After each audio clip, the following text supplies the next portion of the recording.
And we are the Coalition, loud and proud, outrage porn-free, civilly disobedient media broadcasting live on the worldwide Coalition Radio Network. Well, at coalitionradionetwork.com, facebook.com/the Coalition Radio, on the mighty Twitter at Coalition_radio.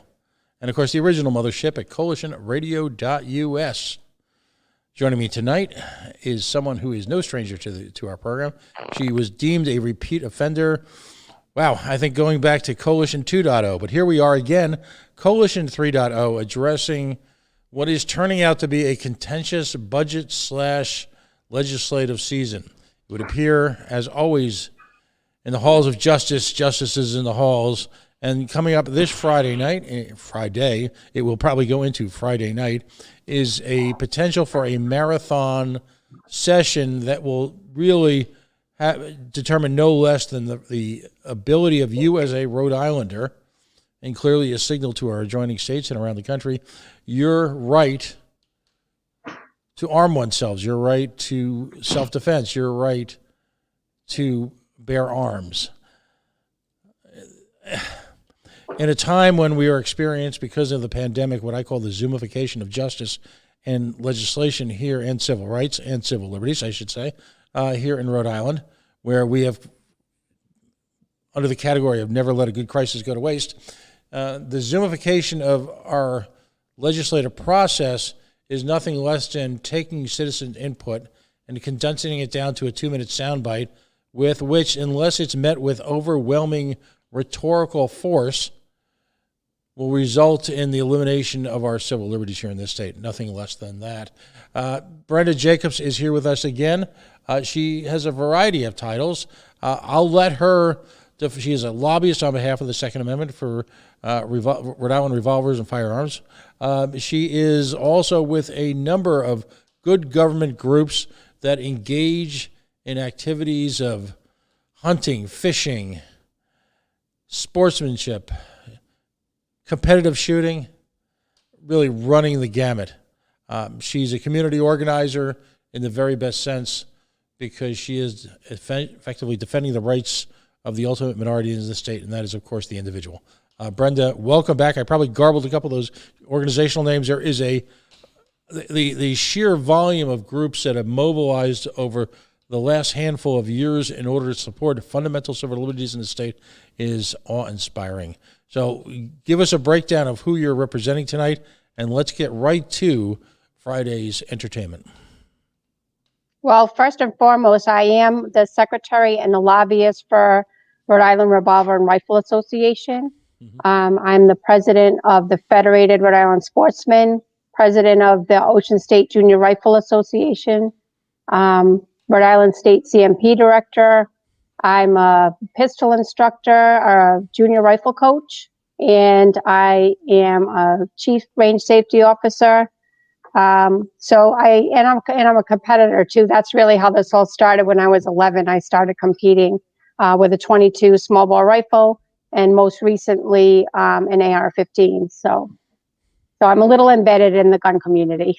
I would say so, but in doing so, you represent families from across the state for whom outdoor sports, competitive rifle is really an integral part of their life, an integral part of their community, and an organization that we pointed out with your appearance just about a month or so ago represents a huge and cannot be understated economic impact on the state, both with regard to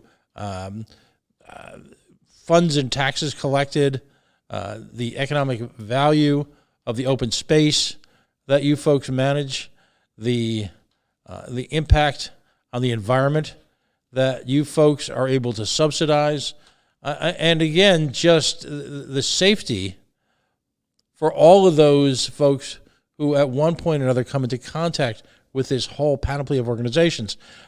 We've often talked about how respect for firearms begins with knowledge and training, and it can be done so at a very young age. And one of the healthiest ways to promote firearms safety is, let's just say not only just a familiarity, but a training and an understanding of the role that firearms have in our life, both on a sporting basis and, again, as a choice for your own personal self-defense. Every year we're sort of treated to this gun day, I guess we will. And when I first became familiar with it a few years back in those olden times when on gun night, literally tens of thousands of Rhode Islanders would descend on Halitosis Hall, as we love to call it here, and make their voices heard. Every year I would continue to be impressed with new faces and new stories who pop not out of the political bubble that I spend so much time in and the political bubble that you have to work with, but ordinary Rhode Islanders from sites never seen before who were provocative, mature, accessible, and informative about their rights and responsibilities as sports people or advocating for the defense of the individual. Now, in what I called in the run-up to the show, the Zoomification, if you will, of politics and our civil rights and our civil liberties in this state.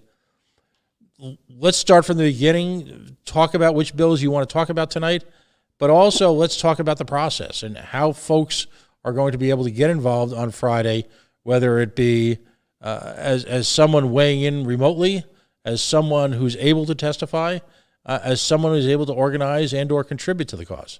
So I'm effectively going to turn the mic over to you and just say, let's start from the beginning. What can we do? Okay.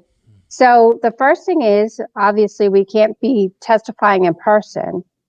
So what they did this year is they put the hearing on Friday afternoon at 1 p.m., which is very convenient for all the working people. They've limited us to 2 minutes per person to speak on these. And we have to sign up for testimony if we want to do verbal testimony, and we have to submit written testimony, but it has to be done by 4 o'clock on the previous day.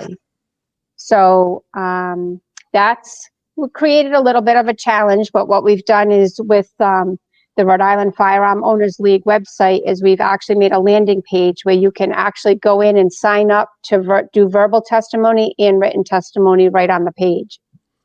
And when you do the written testimony, you can actually click on the bottom button and it will make sure your testimony got received because you'll be able to see it on the list. So as far as the bills go, they've really outdone themselves this year with creativity. They are doing a victory dance, the anti-gunners already, because they do have plenty of votes in both the House and the Senate because the progressives have done their takeover up there. And, I've already their shenanigans and have wheeled and dealed their way into getting others that normally wouldn't support gun legislation on to sign on as co-signers on the bill, basically by deceiving them about the intent of the bills. So we'll start with the House Bill 5381, which requires requires purchasers to execute medical authorization release forms. So that in effect gives all of you're essentially signing off on your records for your mental health. So the reason that we're against this one is because, for one, it discourages healthcare participation because a lot of people now are worried about going to the doctor and having some type of medication or issue that might flag them as having an issue, a mental health issue. The other problem with this bill is firearm dealers, they're not equipped to handle HIPAA paperwork. That you're supposed to, in this state, you're supposed to be actually certified to handle HIPAA paperwork.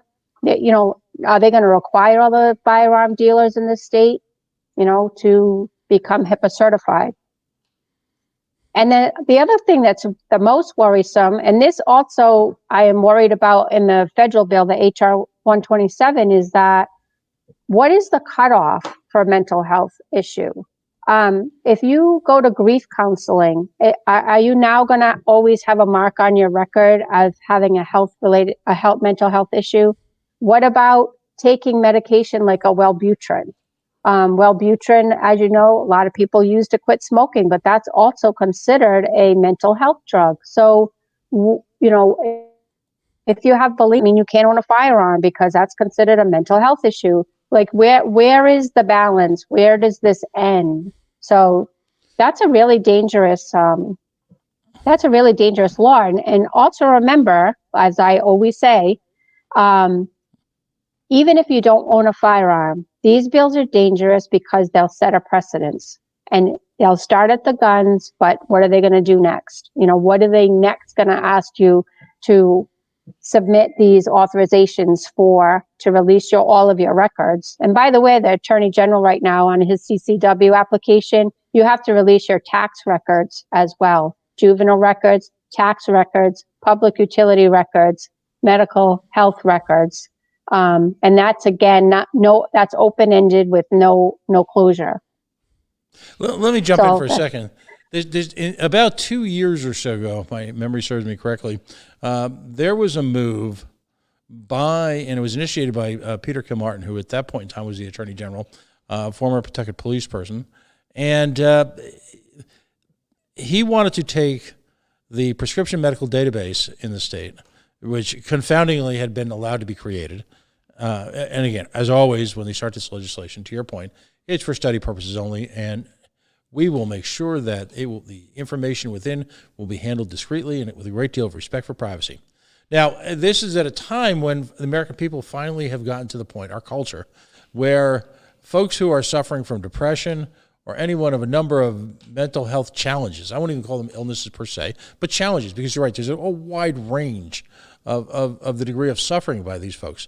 But fortunately, as a culture, we had decided that we were adults now. We were going to handle it like adults, and we were going to make sure that there was no shame attached with people coming forward and addressing their challenges and being happier for it, not having to worry about the arm of government or private individuals having access to what they taken care of, so that they didn't have to, make some public, unless they chose to.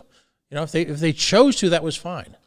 So that's the first step, and we know the rest of the story. About a couple of years later, Mr. Kilmartin, with the backing of the legislature, in the middle of the night, and the sort of cheap theatrics for which he was famous or infamous, as possibly the worst attorney general in the history of man, decided that police would no longer need a warrant to get to this information.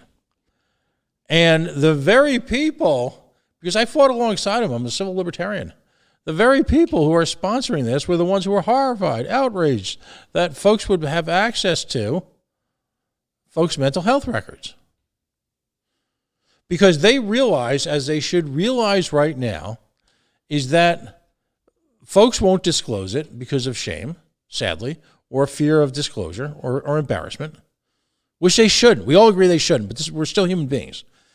And as a result, people would be afraid. They'd have to make the choice between giving up a fundamental right, a fundamental human right, not just a fundamental natural right, not just an American right. It's what I call post-constitutional. You have the right to bear arms to defend yourself. That's it. There's no question to it. There's no qualification to it. So now we have the situation where, in order to not lose their right to bear arms, there will be people, veterans amongst them, who will not acknowledge or will try to soft pedal or try to step away for a time being from very important mental health self-care or professional care. So what they have done effectively here, and particularly in the case of veterans who are suffering a great deal, we all know what's happening to veterans in our society, and that's the real shame, by the way. But what they have done is put their public policy agenda in front of the needs of ordinary Rhode Islanders for whom mental health care is a critical component to the success of their day-to-day lives, and they should be ashamed of it because they knew better 2 or 3 years ago, and God damn it, if they're going to do it now, it is in spite of their own knowledge of the potential harm that they could be causing to their brothers, their sisters, their neighbors, their coaches, their teachers, their priests, and as or more importantly, folks who served, men and women who served honorably on behalf of this nation. It's just disgusting to me. I'm sorry. I had to jump in there. It's just absolutely disgusting. I feel the same way. And this is what's very dangerous about the federal bill, the HR 127, because a lot of this language mirrors that language in that bill also. So now we can move on to, let's see, because we have 10 bad bills. We were able to submit quite a few good bills, which was pretty good. This one is, we'll go to, the locking in the houses. So the reason that, that they want all of the guns locked inside a safe, we're against that one because it kind of defeats the purpose of self-defense. In the middle of the night, if you're awoken by something, do you really think that you're going to be able to open a safe and then get to your firearms, which are now locked in a safe? That doesn't make any sense whatsoever. Lord. And there again, we're empowering the criminals and punishing the law-abiding citizens. So now let's go to the mag ban. This one is another one that I'm personally aggravated with the deception of this bill. So with the mag ban, which you all think is a magazine ban, but by the very misleading definitions in this bill, it says dropping floor plate. Anything that has a dropping floor plate. Well, anything that has a dropping floor plate is any semi-automatic firearm or anything that has a magazine, any firearm. So you're essentially making those illegal. And the other thing is, why 10? You know what their answer is? Because Massachusetts and Connecticut do that. That's scientific. So, and again, it affects personal property without justification. And as a woman pistol instructor, I also find that this is a detriment to ladies, especially ladies that are just learning how to shoot, because a lot of times the aftermarket magazines don't work as well. Let's face it, the manufacturers are manufacturing a firearm. They're manufacturing the components that work with that firearm, and now you need to alter that firearm for this law, and that essentially makes that firearm not work as good. And I know that because I've used aftermarket magazines. So that's another feel-good bill in it. Mm-hmm. And then also you have two people breaking in your house, so now you're at a disadvantage because they'll have more firepower than you will. It's just crazy. I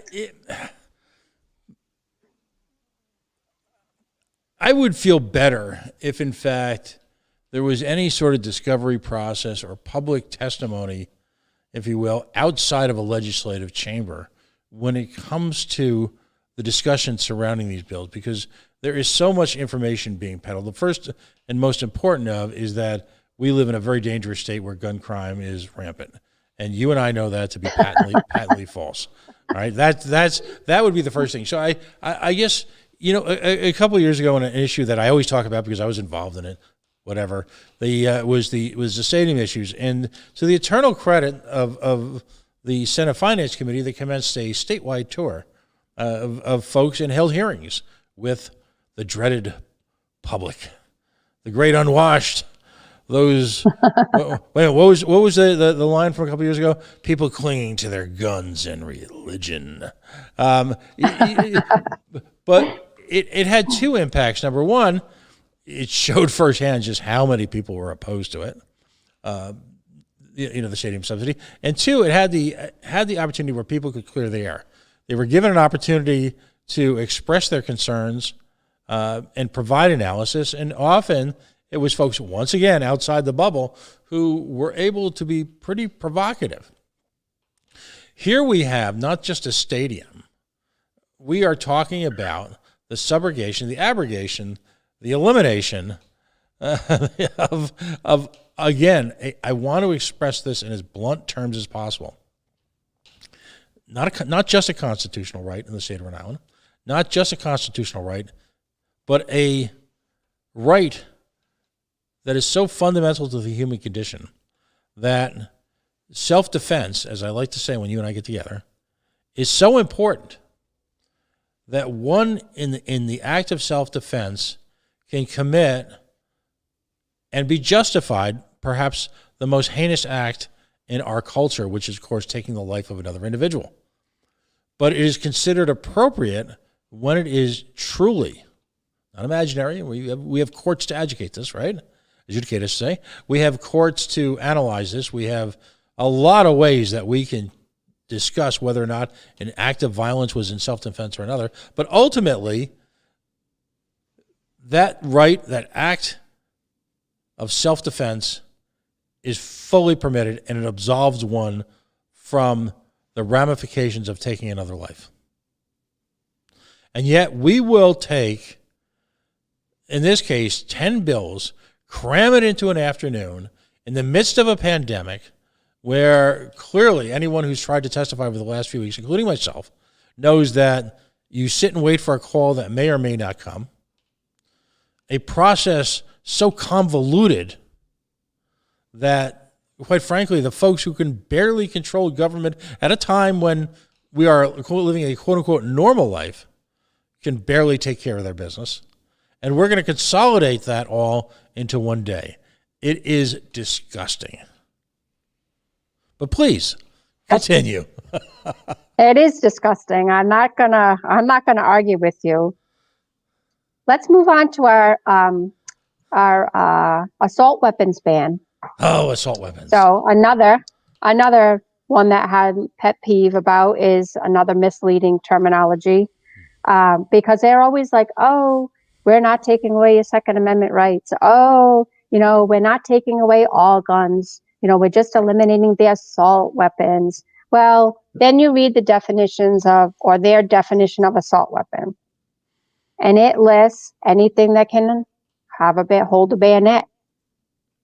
Because those antique firearms, from the 1800s, they're really dangerous. Then they list anything with a threaded barrel. So most people do not understand the concept or what that means. Well, I can tell you that my son's Olympic rifle that cost about $7,000, that is a single action 22, is now going to be illegal under the assault weapons ban because it has a threaded barrel. Most of your shotguns have threaded barrels because that's how you put the choke on. So just about every single firearm is assembled using a threaded barrel. So by putting that terminology in there, it essentially encompasses all firearms. Really, the only thing it really might not touch would be some revolvers. But other than that, it's most every firearm. And any ones that they might have missed, they pick it up by, again, the dropping floor plate, which means anything with a magazine. So that there goes all your pistols. So it's a blatant lie to say this is just a few rifles or just a few firearms. This is a blatant lie. And it's perpetrated by these anti-gunners. And they know what they're doing. And that's infuriating to me that they've misled a lot of the legislators up there that don't understand the mechanical workings of firearms. So that's my little 2 cents on that one. Why why don't they have an understanding of, if you're going to legislate something, if you're going to rule on something, shouldn't you have a working knowledge of what this terminology means? You would think so. I mean, call me crazy, but if this were a conversation about, a woman's choice, if this was a conversation about abortion, if this was a conversation about tax rates, if this was a conversation about public housing, if this was a conversation about beach fees, if this was a conversation about cannabis, if this was a conversation about minimum sentencing, if this was a conversation about literally anything at all that could be considered appropriate to be governed under the public domain, you can sure as hell understand that they would have a working knowledge of the terminology and expect to be held in public, display if they evidence such a clear misunderstanding of something that they're willing to legislate on. You would think. And this is year after year after year. Mhm. And we've invited them to the range. We've invited them to, I'm all for educating them and letting them be more knowledgeable just so they can understand what they're talking about. But you're right, they are legislating on stuff that they don't understand, and they don't understand the impact. And because they're so drowned out by the agenda, they're not willing to even listen to the long-term effects and ramifications it's going to have for the state economically, environmentally. We're such a huge contributor to the state environmentally and economically. They don't even want to consider that. And Right. how about, why are we the fourth safest state in the United States? Do you think it's because we're unarmed? Because it's been proven in different parts of the United States and other countries that once you start disarming people, crime goes up. Because if you're taking away our guns, then you're taking away, oh, I can rob this house because I know they don't have guns. Oh, we can rob this car. We can, it's just like, what are you thinking? If you hate guns that much, please put a sign up on your yard that says, I do not have guns, or a way to protect myself in my home. Let's just throw it out there. Mm-hmm. Yeah. Okay. Gun-free zones. They've always worked so well. Yeah, go ahead and make your house a gun-free zone. We're good with that. We've made gun-free zones on active military bases, and we've had young American men and women assassinated as a result. Yep, absolutely. So that's a nice segue into the school gun-free zone bill. Mm-hmm. This one is unbelievable because it's a felony to drive onto the school property with a firearm, but they want you to unload the firearm in your car or the sidewalk or the parking lot, leave the gun in the car unloaded before you go into the school. What could possibly go wrong? We don't even do that. Like when we're going to the range, you don't unload a firearm in a parking lot or in your car in a confined space or on the side street. Think of all the ways that this could go really wrong really fast, because that is just amplifying accidental shootings, or are the poor police going to get called every time they see someone unloading their firearm on the side of the road because they got to go in and get their kid out of school? It's just, and it goes against what we're supposed to be doing as concealed carry holders. As a concealed carry holders, it's concealed. It's not supposed to be brandished. It's not supposed to be shown. It's concealed. So this goes against every single thing of safety that we're taught for years and years and years. And it just blows my mind. Let's talk about, if you will, and here's an opportunity for us to be Mythbusters for folks who are not in the firearms community who might listen to this either tonight or in the near future. The process in order to be able to carry a concealed carry weapon, a CCW. Talk to me about the process involved, because from what I understand, there is, and I'm not trying to make light, but my sort of gallows humor leads me to say you're pretty much looking at a DNA analysis of an individual in the state of Rhode Island to have a concealed carry permit. Talk to me about the process. Okay, so I can only talk about my process in my town because every town is a little bit different. In my town, I have to ask for a application from the police chief. Then I have to get my fingerprints done. I have to get a photo done. I have to submit 2 character references. I have to show proficiency. In my town, my chief, he likes to make sure that you know how to operate your firearm safely, like if you've taken any safety courses. Then he does all your background checks. They call your neighbors, they call your references. Then we sit down with him for, I think he spent about 45 minutes to an hour with me, and we thoroughly go through my application. We have to list why we want to carry. We have to list all of your pertinent information. And we sit and we have an actual meeting about all the, the safety aspects, what to do if, you ever are in a situation where you have to use your firearm in a situation, how to react when the police get there, how to react when, if you get pulled over for a speeding ticket, what you're required to do as far as, if you get a speeding ticket, how you behave when the police officer comes to your car. You can't be a marijuana medical card holder. So it's pretty extensive. And I'm in a smaller town where everybody knows everybody. I mean, I babysat the kid that did my background check. So but he still did it, and he still called all my neighbors, and, so it's not simple. It's very thorough, and people need to understand that they don't give them out to just anybody. Are you aware of a single firearms event, if you will, in Rhode Island, well, as far back as you can tell, by someone who had a CCW? That was a criminal act? No. Yeah. No, in fact, national studies show that concealed carry holders are actually safer than police officers. Right. And I'm not discrediting the police, because I have a utmost respect for the police, but they've been hung up in more situations off duty than regular concealed carry holders. Right. Marjorie Stoneman, the high school in Florida that suffered those horrific murders.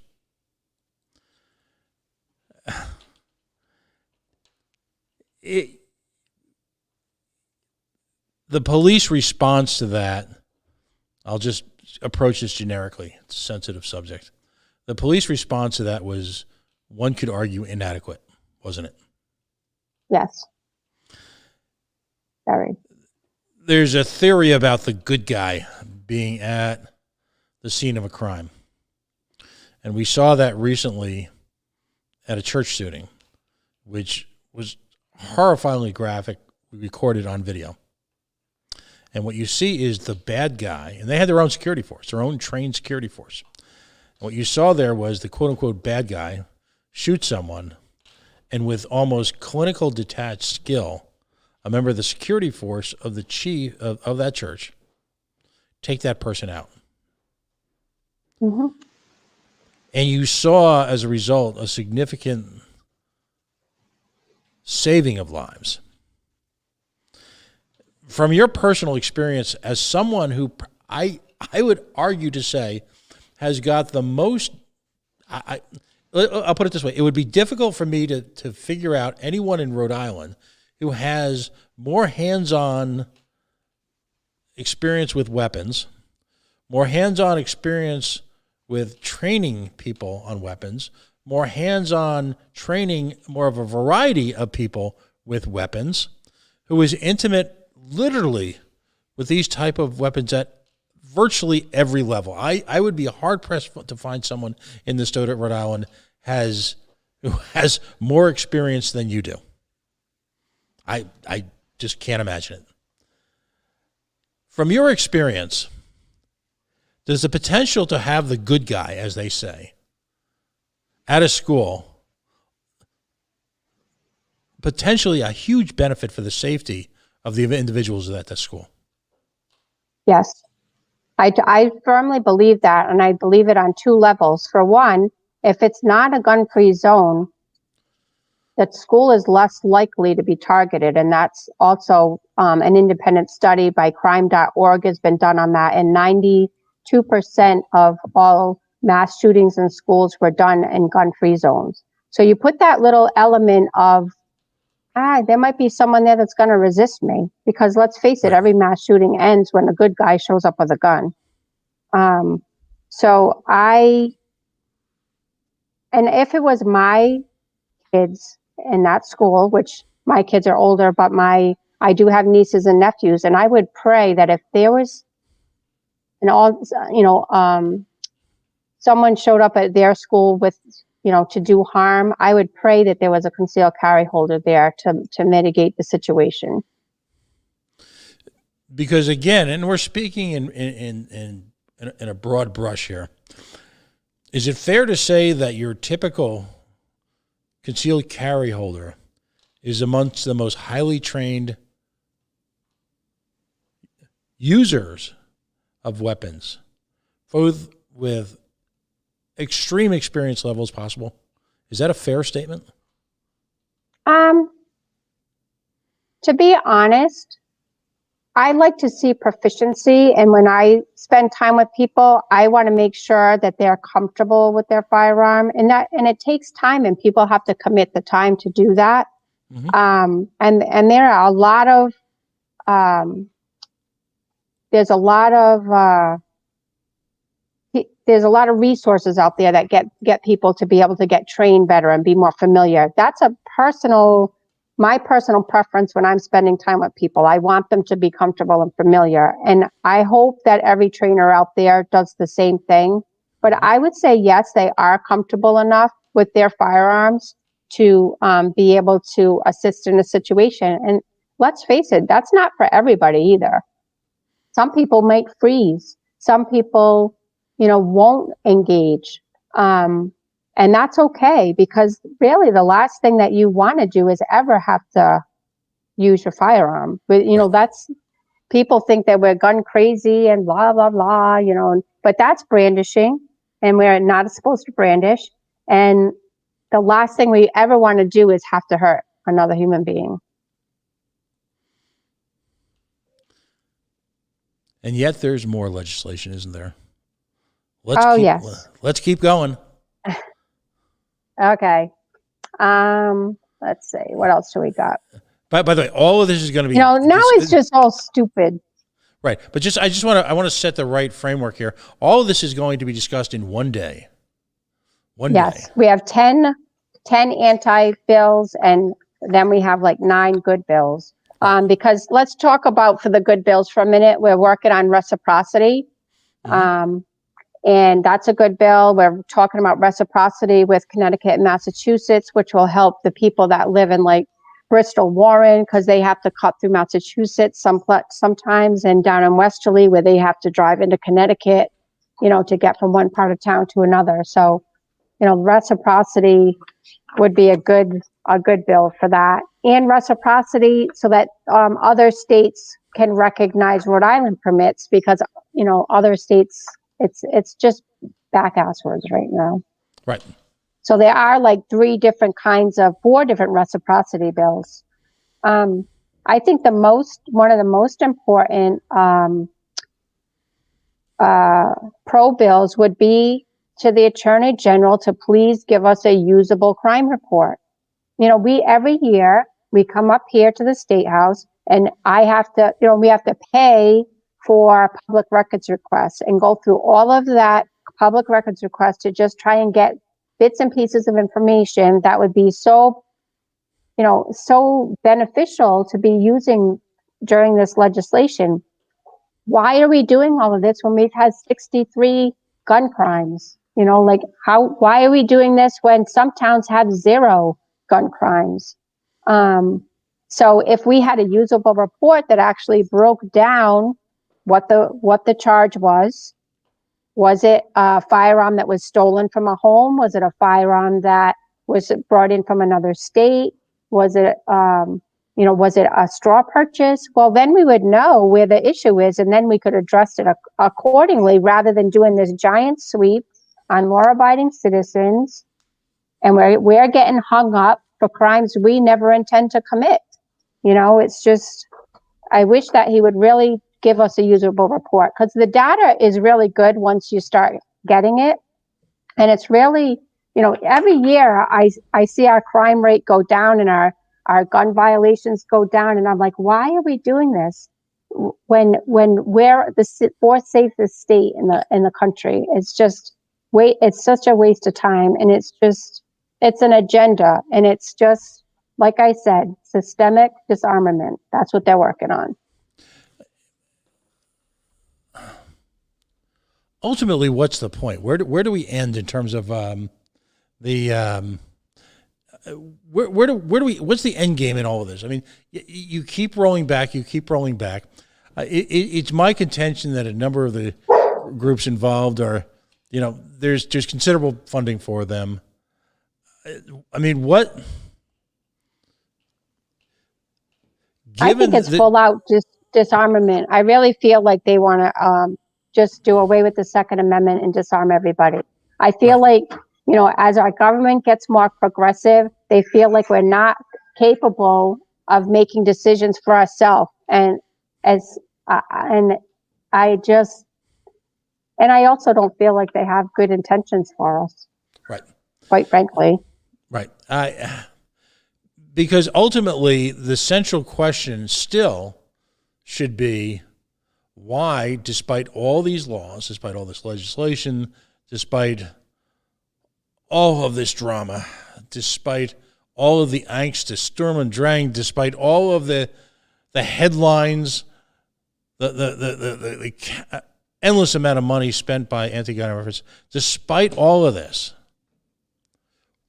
why have they been unable to stem the flow of weapons to people who simply don't care about the law? Everything they've done, despite the fact that this is a safer state, by and large, by their own admission, has been a failure because they can't get folks who break the laws routinely to stop breaking the laws. Well, that goes back to our judicial system, unfortunately.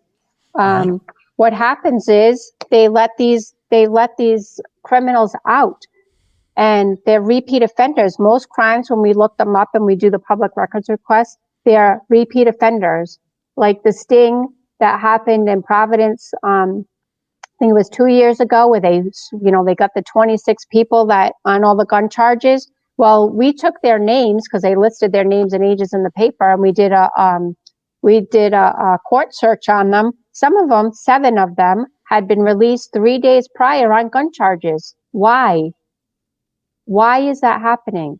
And when you talk to the police officers, their biggest challenge is that they arrest someone and then 3 days later they're back on the street again, and they're repeat offenders, and that's a huge problem. And domestic violence. Let's talk about that for a minute. They give them restraining orders. The violations on people walking through restraining orders is unbelievable. Mm-hmm. So why are we? You're right. Why do we keep doing with this when, to me, the government's not doing their job? We're being law-abiding citizens. If there's a bad guy, you're supposed to prosecute him, and you're supposed to put him in jail or do whatever you're going to do. And here, we're the ones that keep getting punished for crimes we never have no intention of committing. And it is frustrating. Right. And it's a discrimination thing too. We'll touch base a little bit on, what's happening with Justine Caldwell today in Projo, claiming that, that we're picking on her and we're saying mean things. Yeah, because we've been. I was going to say, has there been any proof yet? I mean, these are serious allegations. If you're threatening a lawmaker, I think we all agree that it's critical in a society, as much as many of us may not be fond of government.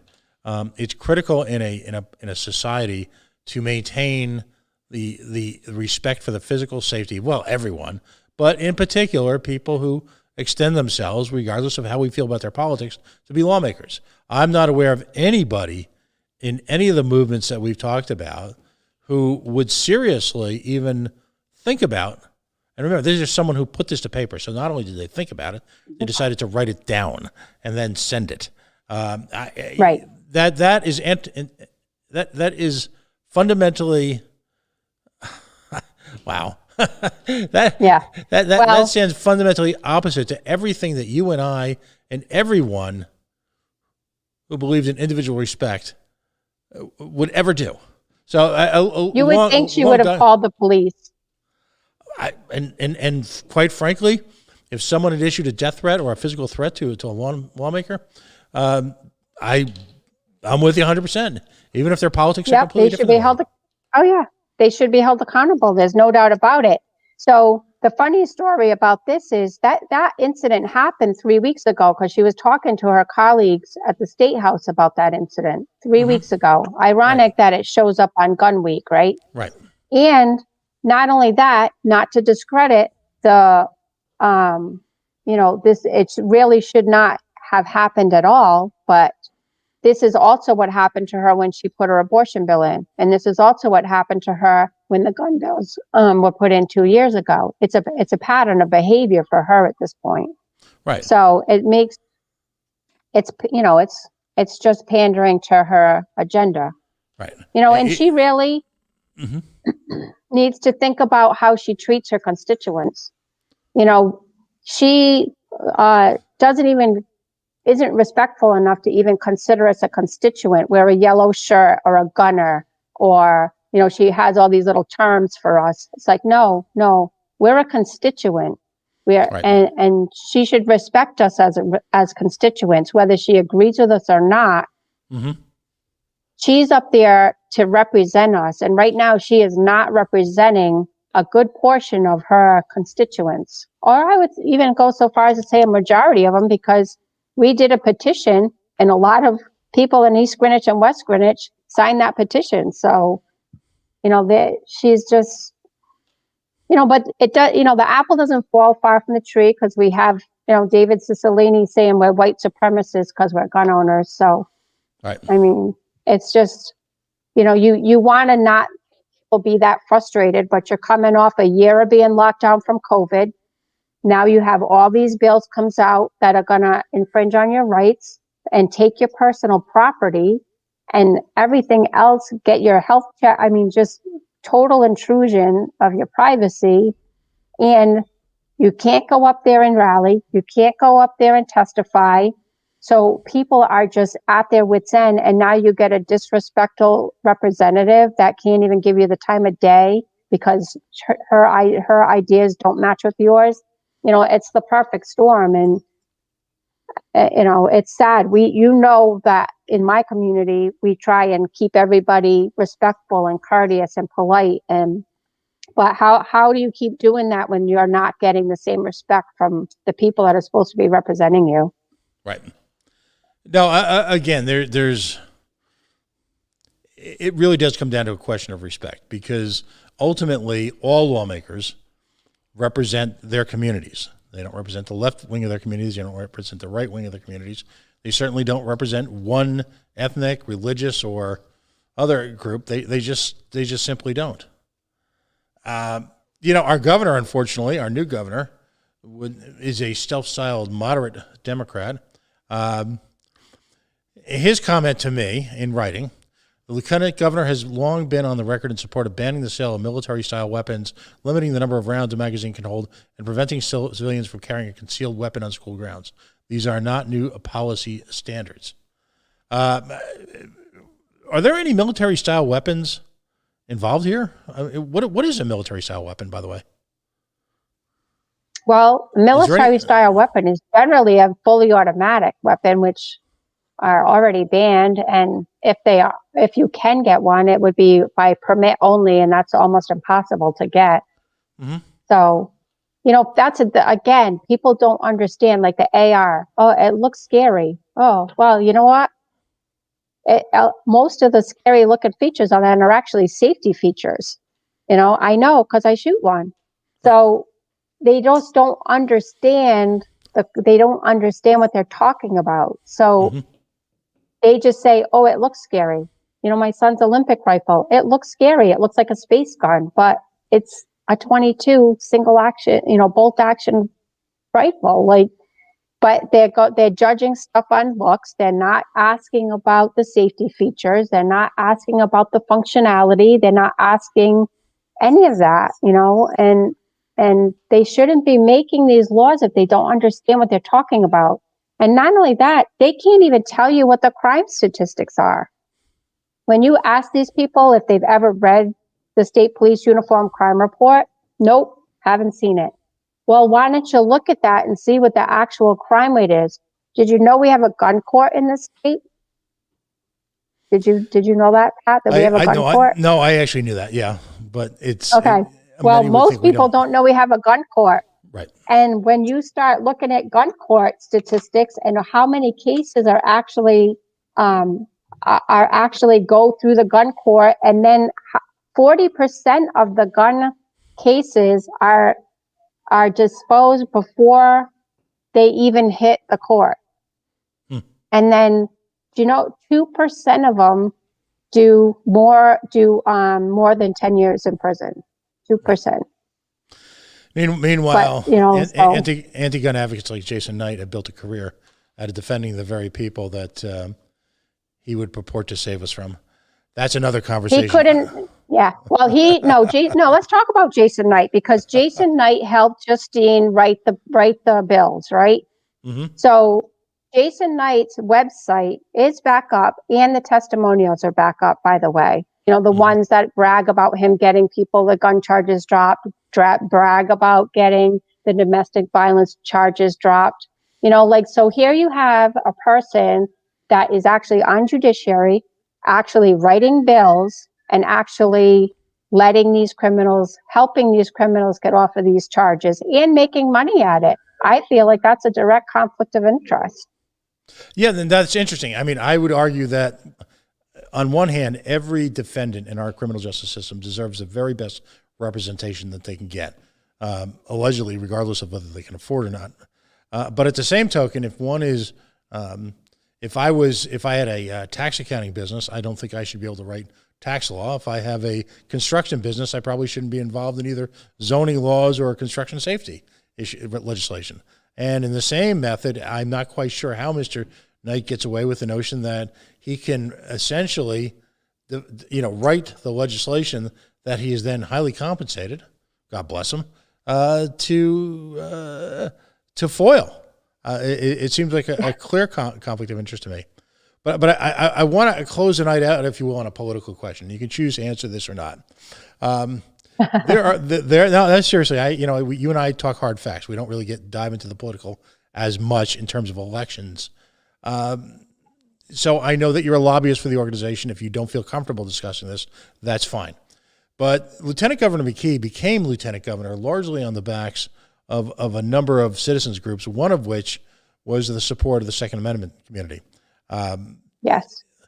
Governor McKee seems to be gearing himself to what is going to be a contentious primary, in which it is clear that he will oppose a progressive candidate or candidates. There's just no doubt about that.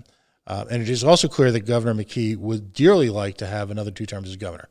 It's something, and I'm not faulting for that, but it's something he has clearly shaped his career towards as the culmination of his government service. Given Mr. McKee's recent, on the coalition radio, by the way, I'm just going to give myself a little teeny bit of a pat on the back because I forced the issue. Given his now public positions on the Second Amendment and his unwillingness really to counter them at all, will Governor McKee enjoy the support of the Second Amendment community in what is clearly going to be a contentious election season in just about a year and a half or so away? He's going to have to meet with us because we have requested meetings with him, and the transition team was like, well, he's transitioning. He doesn't have time. I've called him, emailed him. I've not heard back, but he really is going to have to come to the table and talk with us so that we can help him to understand what's going on.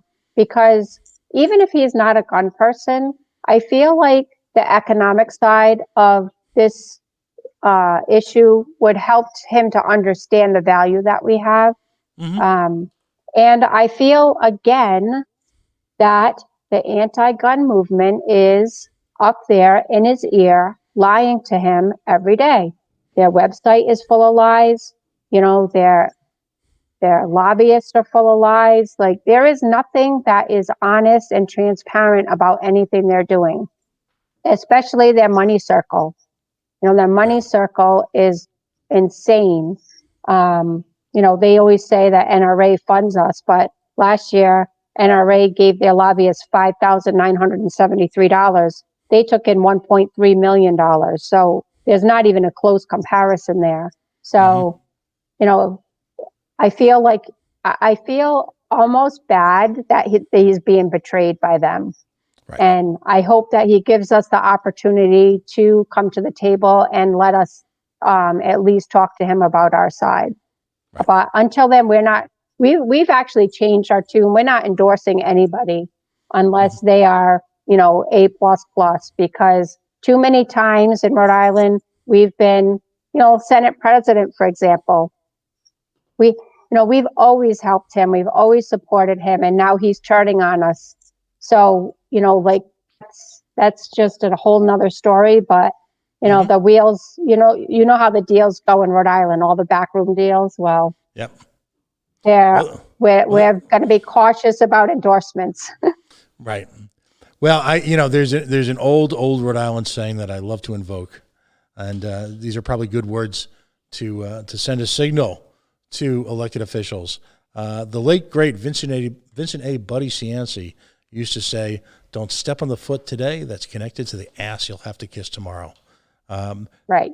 There are a lot of Rhode Islanders who have gold shirts in their drawers that they're washing and getting ready right tonight, aren't they? And while they might not be able to stand on the steps, although I, personally, see, that's why you're the adult in this conversation. I'm not. It's going to come. I know what you're going to say about the rallies, but here's my problem. Mm-hmm. It's not off the table. It's not off the table, but we got to do it in such a way that they're not going to use it against us. I do not want to bring people up there and have them called insurrectionists. Right. I just worry about the optics. I just worry about the people. I love my firearm community, and I do not want anybody getting hung up because you have some jerk come up there and ruin it for the rest of us.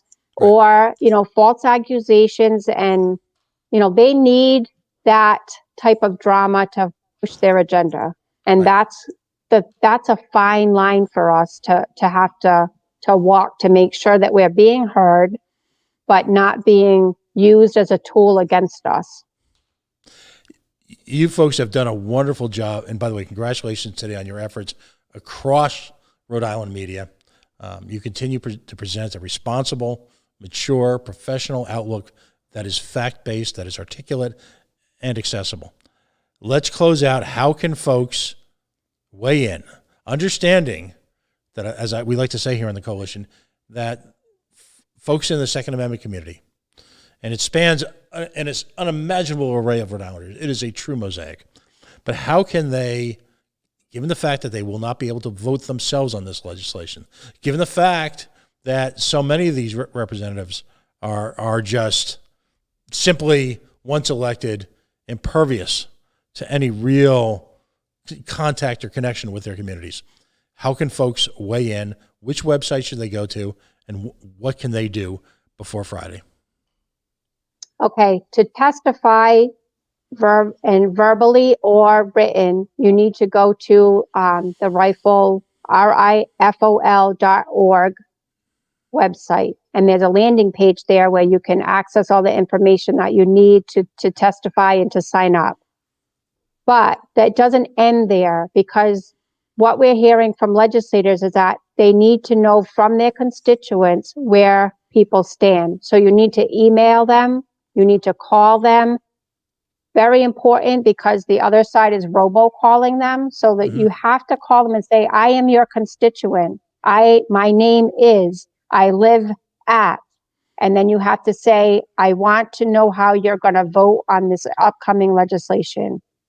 You don't have to write a novel. You don't have to, be super articulate. You just have to call them, tell them that you oppose it, give them your actual information so they know what their constituent base is thinking.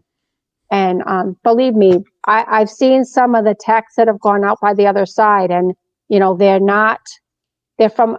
from all over the place, all over other states. That's why I can't emphasize enough that it's important that your legislators know you're a constituent.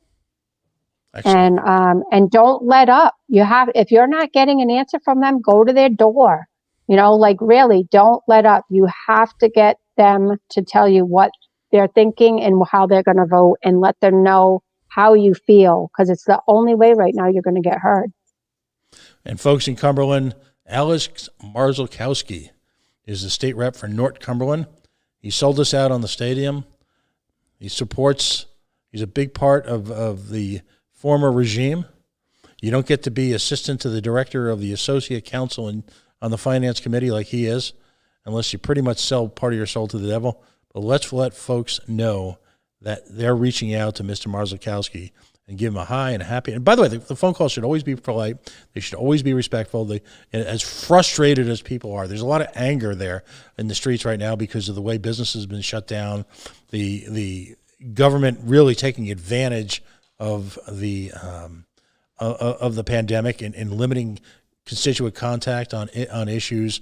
The fact that there was literally no shared sacrifice between government and what's happened to individual businesses around the state. There's a lot of anger and frustration there, but folks, you gotta suck it up. I'm an emotional older Irish guy. Believe me, I do bitter really well. It's just, you have to just take a deep breath. Make sure, one little trick when you're calling on the phone is to have a mirror in front of you and smile at that mirror. As twisted as that smile may be, smile at the mirror, so this way you sound pleasant, but you're still making the point that we will remember, we're taking names, and expect that things are going to change this time around if, in fact, folks in Rhode Island get sold out. But those are my words, not my guess. Brenda, as always, I want to thank you for coming on. I know you're working to get a couple of folks on the air. This broadcast will be shared tomorrow and in the coming days. And again, there are so many people chipping in at so many different levels within the independent media, with the mainstream media. There's a lot of resources available, folks. You're not alone. Join up one of these great organizations. Get in touch with Brenda, Glenn Valentine, Carlos Souza. There's great people in this state who believe in the safe, if you will, respectful use of firearms, who are part of our sporting community, part of our tourist community, who by federal dollars bring in tens of millions of dollars in support for our waterways and the special, if you will, the lands that are available for hunting, the lands that are available just for sportsmanship in general. All of this is part of the community, otherwise known as the sportsman and 2A community. It's part of the life here in Rhode Island. Let's not lose it over disinformation, outright lies, and a complete disrespect for the civil liberties of all Rhode Islanders. So, Brenda, again, thanks for joining us tonight, and thanks for being a constant source of clear, accessible information for folks who are supporters of the right to bear arms. Well, thank you for having me. It's good to be able to have my voice heard, and I know it helps our community to know that we are getting heard out there. So I really appreciate you having me on. All right, buddy. Brenda Jacobs, she is, well, if there is truly an alphabet soup of sporting and guns rights and safe gun access, and of groups that range from high school students to seasoned citizens to hunters to fishers to hikers, well, all of them she's involved in. This Friday, we're going to see 10 or so pieces of legislation introduced in one shot, an attempt to grab your civil rights. Let's get behind Brenda. Let's get behind this panoply of organizations that are here to protect all of us. We are the Coalition, loud and proud, outrage porn-free, civilly disobedient media, broadcasting live on the worldwide Coalition Radio Network at coalitionradionetwork.com, facebook.com/the Coalition Radio on the Mighty Mighty Twitter at Coalition_radio. Please like us, follow us, share us. That's all independent media can ever ask from any of you as we try to rise above the white noise of the internet, the madness, the disinformation, the fake news, all of it. So we try and rise above that and provide perspectives on serious issues that Rhode Islanders and Americans at large face. We'll be back tomorrow night, 7 o'clock. RAMP, Real Access Motivates Progress, with Tina Peterson. We'll continue to deliver her series of just a breathtaking assortment of information geared towards folks who face serious physical challenges, but also a spiritual insight into some of the products and lifestyle improvements that can be had to just make life just more of an adventure for folks who face those challenges. We'll see you tomorrow night, 7 o'clock, Coalition Radio Network.